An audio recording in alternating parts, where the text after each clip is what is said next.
Hello folks, as shocking as this may seem, I'm going to try something new. I'm going to do a little roundup of this week's internet car news for you. And I'm just going to pick a few top stories each week and share them with you. If this works, I'll continue to do it. I'll know if it's worked by the amount of people that watch the video and the amount of thumbs up I get. If it doesn't, I'll go and bury myself in a large hole in the garden. So if you like the sound of this, keep watching. So here I am. One big bit of news this week is that I released this video, which is a review of the Toyota Highlander. I've done several car reviews on the channel before. I think this one's the best one. I've spent quite a lot of time on it, and I've used some new decent camera equipment and sound recording equipment. So go and check it out, please. Not many people have, and I'm really disappointed by it. Sometimes the more effort you put into a video, the fewer people seem to watch it. But please go and check that one out. It would really help me if you did. Right, so the first thing here is from Throttle. It's all over the internet, but I'm showing you it here from Throttle. It's how the government are going to make money from the good old motorists once we stop giving them cartloads of fuel duty. So when we're all in electric cars, how are they going to make money from us? And I assume you're going to have to pay a certain, pence per mile for using your car on the road. Which is awful, isn't it? At the moment, you kind of do that because you're paying tax on your fuel, a cartload of tax on your fuel, and you're also paying road tax, or most people are. And I guess they're just going to roll the two things up into one, and you're just going to pay a fee every time you use the car, in effect. What that fee is going to look like remains to be seen, but they've got here a 35 billion black hole to fill. So it's not going to be cheap, I don't imagine. And if there's one thing I know about the Treasury and the inhabitants of the UK is they know how to get our money out of us. Next, we're moving on to Auto Express. There's a piece here to say Bentley are launching their first all-electric vehicle in 2025. Personally, I couldn't care less. I'd rather buy a second house. So next we go over to Autocar and we look at the new 2022 Ford Mondeo.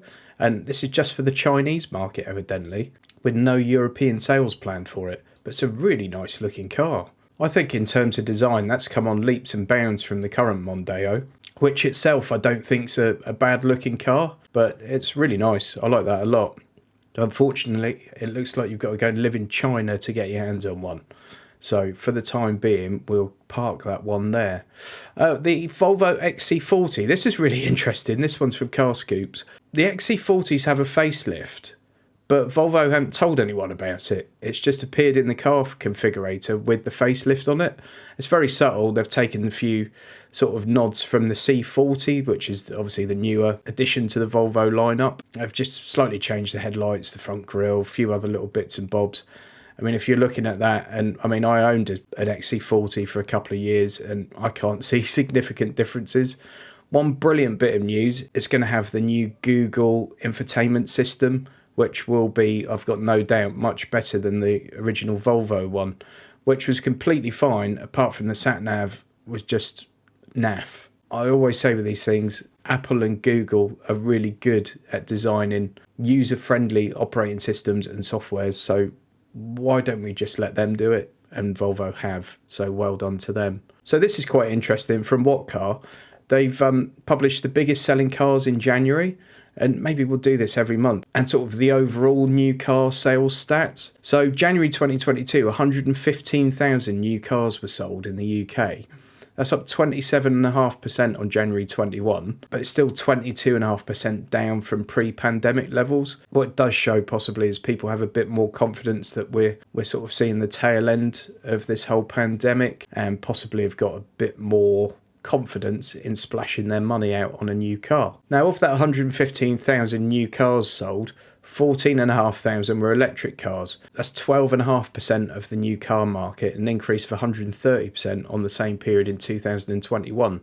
That's obviously a massive increase, but I must admit, I expected the percentage to be higher than 12.5%. There are so many EVs on the market now, and there's such a push from more or less everywhere to get you into an EV. But there we go.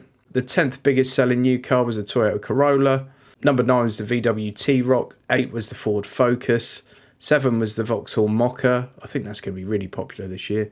6 was the Hyundai Tucson, which I think is a brilliant looking car. I think for that sort of mid-size SUV, that's probably the best looking one out there. And I'm including all the brands in that. I think that's really cool. Number 5 is the Vauxhall Corsa. The Corsa year on year's either, it's always in the top 3 of the biggest selling cars in the UK, more or less. Number 4 is the Mini. Number 3 is the Kia Niro. Number 2, the Ford Puma. And number 1, the Kia Sportage. That new Sportage is brilliant looking. I really like that a lot. So there we go. That's my little roundup. This is just a bit of a test video, really, to see what you guys think of it. If you think this kind of thing's a good idea, I'll probably put a bit more time into it in future. If you're not interested, just let me know in the comments. I won't waste my time. But hopefully you like it, and hopefully this is something we can do a bit better and a bit more regularly. Oh, look at this. I'm on my merch shop here. Oh, not product placement at all. God, that t-shirt's great. Reasonably priced as well, I think you'll find. Sorry guys, a bit shameless, isn't it? Anyway, hope you enjoyed that one. I'm going to play a little ad now. Please watch it. Please give the video a thumbs up, and I hope to see you soon. Thanks. Go and check out Surfshark and use my link, which is in the video description and pinned as the top comment. I've been using Surfshark for a couple of years now, and what it is a VPN. That means you can trick your internet, your phone, your computer, your TV, any device to think you're in another country. Why is that useful? Firstly, it helps you protect your online identity. Secondly, it stops eavesdropping from hackers, governments, corporations. Thirdly, you can fool your device to think you're in another country, which means you might be able to access things like the US version of Netflix, which has got tons of different content, to the UK version.